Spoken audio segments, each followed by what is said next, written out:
E a relação da IFCE com as universidades se faz por meio de um contrato para a gestão do hospital universitário.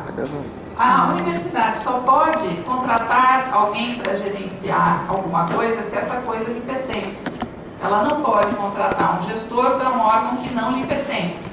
Por isso, a necessidade de absorção do hospital ao patrimônio da universidade.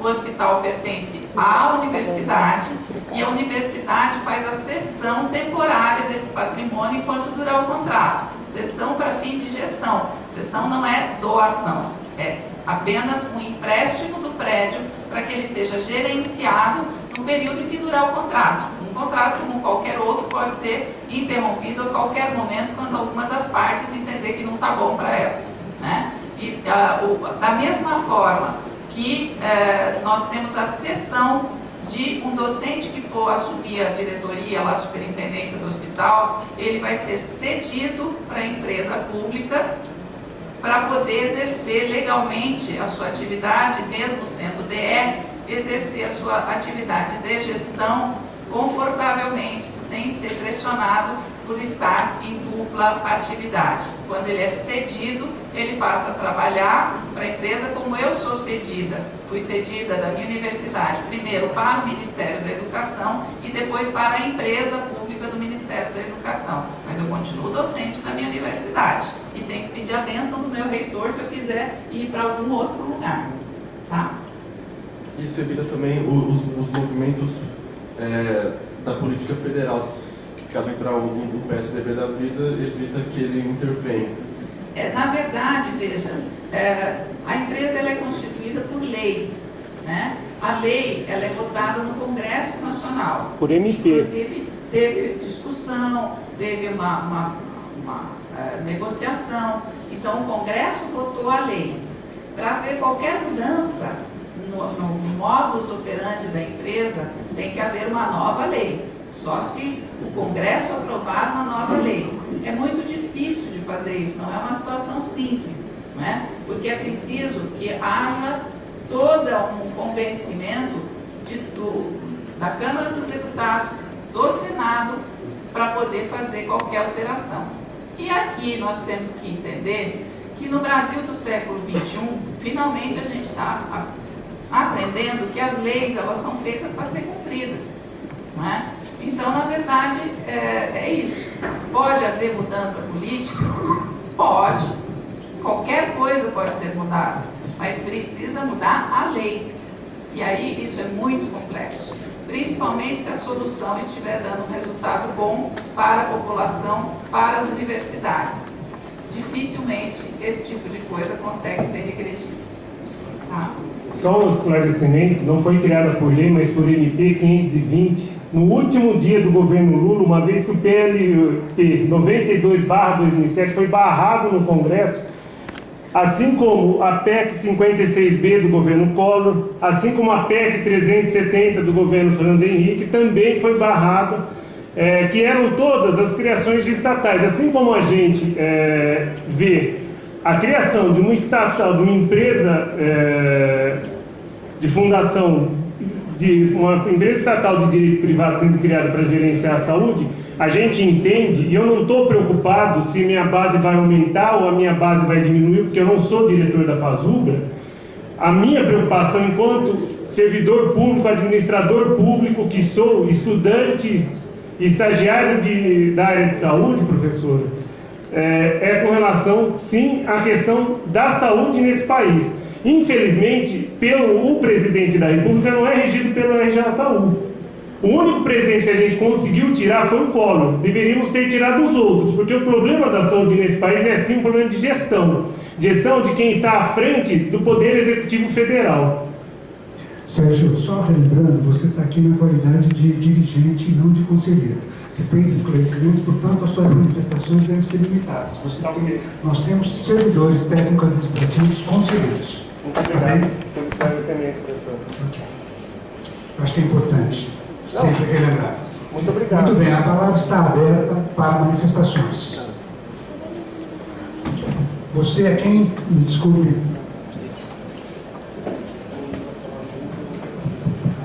Olá a todos, bom dia. Eu sou Edmar, eu sou diretor do Diretório Central Estudantil. Tá, então só um minuto. Vamos organizar isso. Primeiro, conselheiros. O diretório estudantil quer se manifesta uma vez, porque a reunião é do Conselho Universitário. Sim, mas o diretório tem direito à voz. Não tem direito. Como representante Desde que a dos gente estudantes. solicite autorização, por favor. Desde que a gente solicite autorização ao Conselho. Você vai se manifestar uma vez, se for querer se manifestar de novo, eu vou pedir ao Conselho, tá? Porque a reunião é do Conselho Universitário. Pode se manifestar, por favor. Bem, eu queria falar por algumas atenuatas e fazer alguns... Eu vou controlar o tempo das manifestações a partir de agora. Voltamos ao regimento normal. 3 minutos de fala, certo. ok? Esse é um assunto muito complexo, como já disseram várias vezes. Foi um assunto jogado de sopetão para a gente. Poucas pessoas sabiam que ia acontecer essa reunião hoje. Foi pouco discutido esse assunto. Conversei com um representante hoje de manhã do Centro Acadêmico da Medicina. É um assunto que essa questão tem vários prós e vários contras.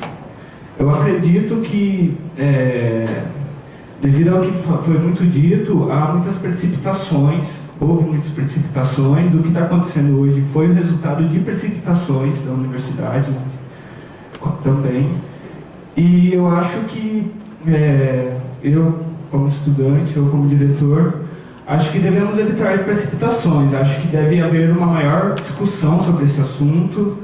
Não devemos tomar nenhuma medida nessa reunião, pois muitas vezes o caminho mais fácil, que parece ser o caminho mais fácil, pode abrir espaço para futuros problemas. Bem, era isso. Obrigado. O seu nome, eu esqueci, desculpa. Edmar. Edmar. Sim. Você é representante daqui? Eu sou diretor do DCE. Um dos. Ok. Essa manifestação é uma manifestação do DCE, certo? Inscritos, Mariana pediu inscrição, conselheira. Preciso de microfone. Paulino. Bem, primeiramente, bom dia a todas e a todos. Meu nome é Mariana Mendes.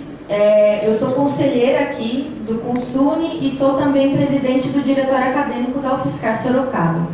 Gostaria de colocar algumas coisas muito importantes, assim, principalmente porque a gente não pôde participar desde o início, da parte dos informes, porque nós viemos de Sorocaba para participar presencialmente.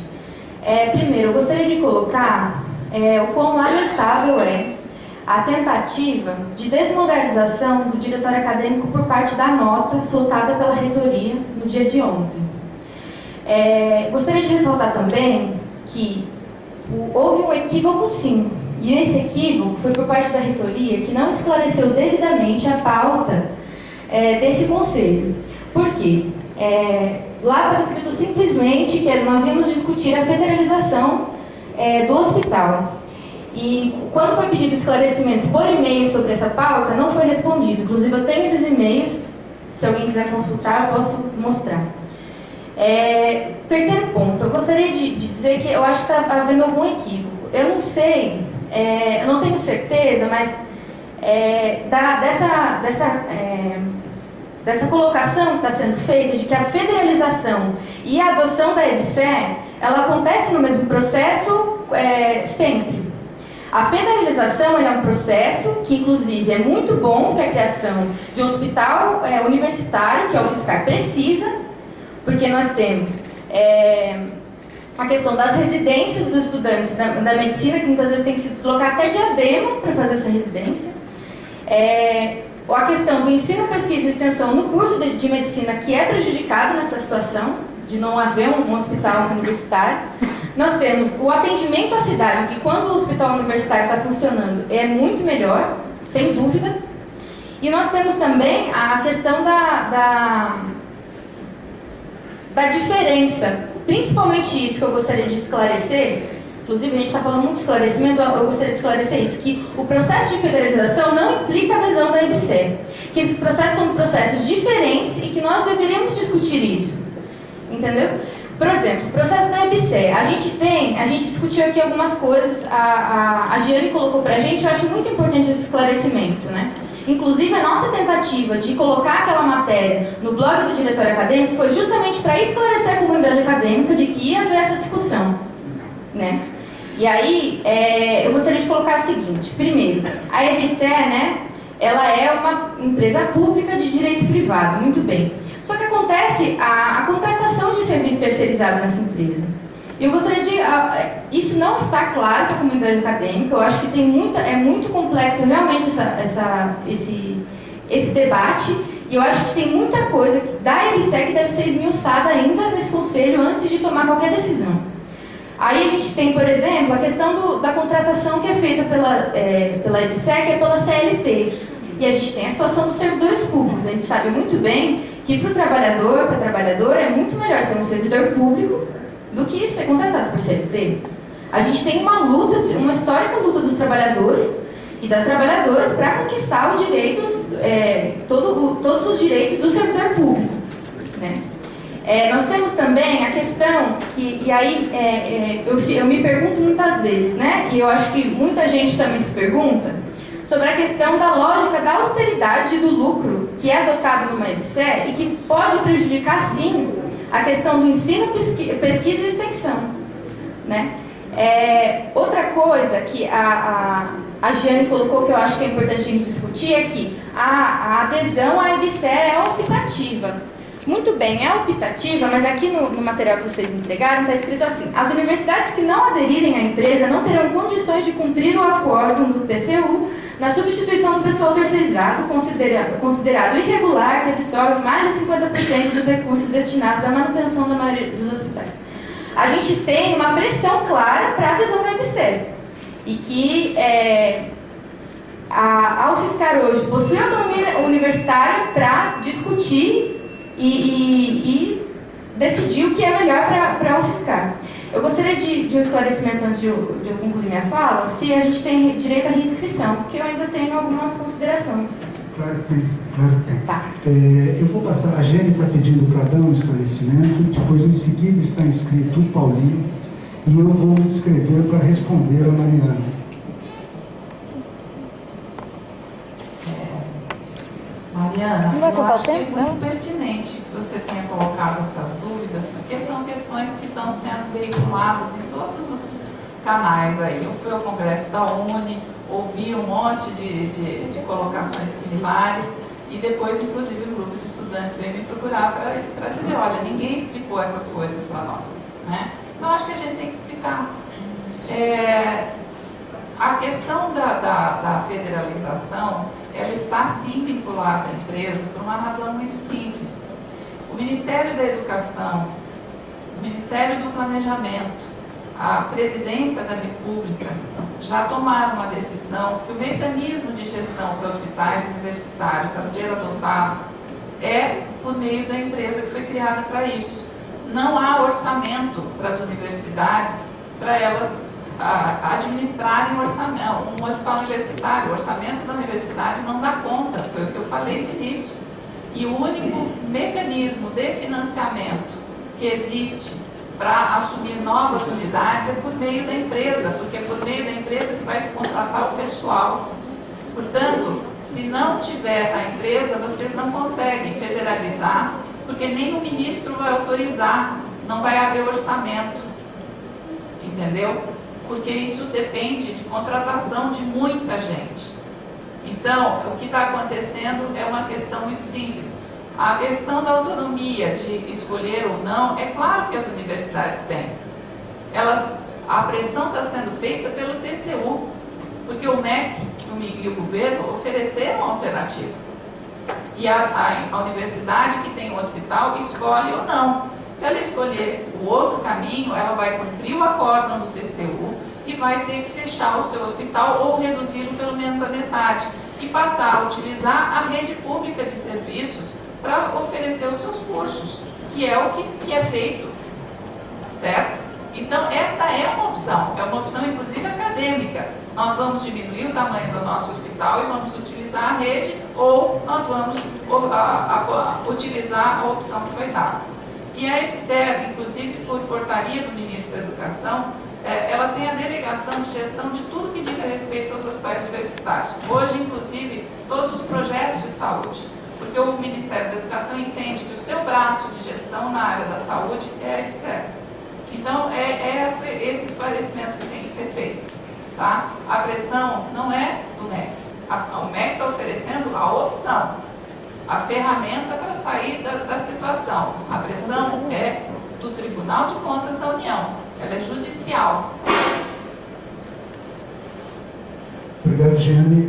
Paulino? Alô. Giane, parabéns pela sua apresentação, foi muito esclarecedora, também do Zé Eduardo, Sebastião, ficou claro, eu não conhecia esse programa criado pelo governo, pelo Ministério. Eu acho que é uma grande sacada. Eu acho que aqui no Conselho nós devemos ir mais a fundo para compreender os desdobramentos disso. Não vou retomar algumas coisas que já foram faladas, mas eu acho que nós devemos ir mais a fundo para estudar um pouquinho melhor algumas questões. Por exemplo, o dinheiro, ele vem da Receita SUS e também tem uma quantia do Tesouro Nacional. Eu tenho dúvida como é que é definida essa quantia, voluntariamente ano a ano, pelo tamanho do município, pela quantidade de pessoas atingidas no período anterior, né? E Para pagamento de pessoal. para pagamento de pessoal. E o que me chamou a atenção nesse documento que eu li atentamente é que cada contrato de um hospital com a empresa tem a sua história. Então eu acho que é importante a universidade ter um grupo de trabalho para estudar as governanças criadas, os contratos criados, porque daí a gente pode criar uma proposta para a nossa história aqui. Porque a gente tem algumas especificidades que vão se diferenciar muito desses hospitais que você citou. Hospitais que estavam em crise financeira, já tem todo um legado aí, não é? E o nosso é novo, está surgindo. Então eu acho que calhou bem o momento em que o governo criou isso e o momento que a gente está criando o nosso hospital. Então eu acho que a gente tem que ir em frente, eu vejo com bons olhos toda essa institucionalidade e eu acho que a gente tem que avançar para estudar, se for criado, a nossa governança. Obrigado, Sr. Paulino. Olha, estão escritos. Eu escrevi você, Mariana, em seguida, depois o Rosalém e o professor Zé Eduardo. Aqui, ó. Queria esclarecer, Mariana, no dia que a gente mandou, eu estive fora a semana passada toda, a gente mandou a convocatória pela manhã e às 15h31 da tarde foi mandado esse e-mail para todos os conselheiros. Senhores conselheiros, informamos que o item 3.2, federalização do Hospital Escola Municipal, constante da pauta da 196ª reunião ordinária do Conselho Universitário, enviada nesta data, além de envolver a apresentação de um representante da Empresa Brasileira de Serviços Hospitalares, contemplará a análise da possibilidade de autorizar a Administração Superior da UFSCar a prospectar os formatos viáveis para a referenda à federalização. Portanto, não houve nenhum golpe da universidade, como foi informado no site, que nós estamos querendo aprovar isso na surdina, e nós tivemos que responder, porque isso provoca uma série de reações. A questão da saúde aqui em São Carlos é algo que é super complicado, pois envolve diferentes interesses políticos. E, portanto, eu tomei o cuidado de responder isso, e a nossa resposta ao que você colocou, nós não íamos responder ao que vocês tinham colocado no site. Nós só respondemos porque alguém de São Carlos pegou isto para dizer que nós estamos federalizando o hospital. Que nós estaríamos federalizando. E isso provocou um péssimo mal-estar no município. E nós tivemos que responder. Não respondemos a vocês, respondemos à nossa comunidade interna, que interessa, e ao município. Foi isso. Foi pura e simplesmente isso que nós fizemos. Segunda questão que eu queria colocar é voltar a insistir no que nós estamos discutindo aqui. Nós estamos discutindo a simples autorização para que a administração possa começar as conversas, seja com o EBSER, seja com o governo, porque o governo teria. O governo tem que autorizar isso. O governo não autorizou ninguém ainda esse tipo de iniciativa. Isso de um lado. De outro lado, nós temos que ter a anuência do dono do hospital. Do dono do hospital. O dono do hospital é a prefeitura municipal. Ele é gerenciado hoje pelo Saúde. É pura e simplesmente isso. Nós precisamos ter anuência. Então, o que eu estou começando é uma negociação. Agora, tem um embate político aí que não adianta. Quer dizer, é a manifestação do Sérgio aqui. Há uma posição de sindicato contrária. Por quê? Porque nos hospitais universitários isso podia significar, né, a contratação de terceiros. Nós não estamos falando disso. Nós estamos falando de um hospital universitário, de um hospital escola, que não é nosso e que nós gostaríamos de poder absorver. E para absorvê-lo é por meio da EBSER. Porque senão não traria aqui a EBSER. Porque esse é a possibilidade. Então isso precisa ficar claro de início. A possibilidade é só essa. É só essa. O governo conseguiu um mecanismo que é, por meio da EBSER, gerenciar os hospitais e resolver o problema de pessoal dos hospitais. Eu fiquei de 2008 a 2011 aguardando que o projeto, eu e a universidade como um todo, claro, aguardando que o projeto de contratação de professores tramitasse. Era um projeto de 70 mil vagas. Né? O tempo que ele demorou e o tempo que vai existir para termos outro é muito grande. Então, portanto, a questão de pensar em trazer o hospital e ter pessoal para o hospital está completamente descartada. Tá certo? O que existe é a possibilidade de federalização com a contratação da EBSER. E é isso que está aqui. E o ponto está em pauta é apenas para autorizar que a administração possa, talvez por meio de um grupo, inclusive, possa negociar, possa iniciar conversas com os diferentes setores. Temos governo de um lado, prefeitura de outro. Mariana. Bem, eu gostaria de colocar algumas coisas. Por exemplo, quando a gente fala, né, dessa empresa pública de direito privado que faz a contratação de serviço terceirizado, a gente entra numa discussão que inclusive foi colocada pela Giane, que é muito interessante, né, sobre a questão do sucateamento, e eu vou usar o termo deteriorização que a gente vê hoje na saúde pública. Só que a gente vê hoje ainda, né? Isso a gente vê refletido no problema do hospital universitário, da universidade não ter condições de manter o hospital universitário, que faz parte, inclusive, da graduação desses estudantes de medicina, da graduação, da formação, né, do processo da educação desses estudantes. E aí, a gente tem que entrar no ponto, que eu acho que é importante, que também foi citado pelo Sérgio, que é a política de não investimento em saúde e educação da devida forma para ser mantido esses serviços da maneira adequada.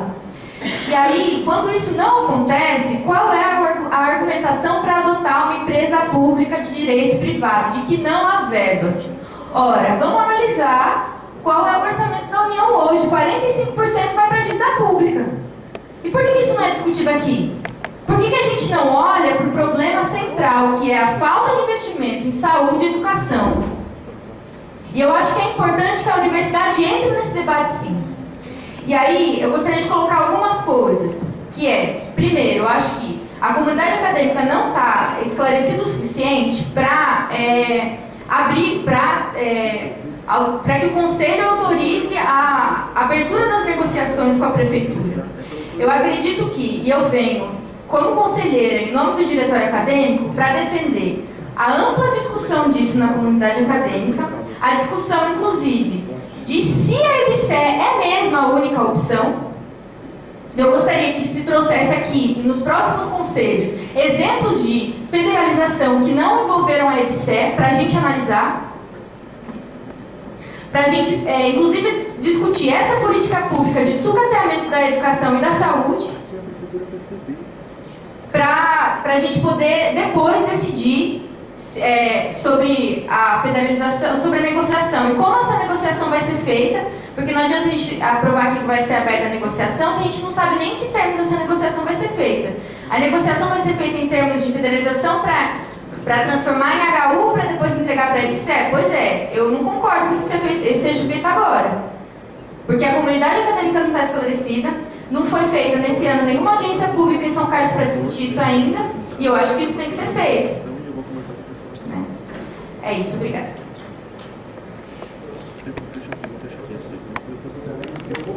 Vou passar todas as falas, depois a Eugênia se manifesta e a gente coloca informações.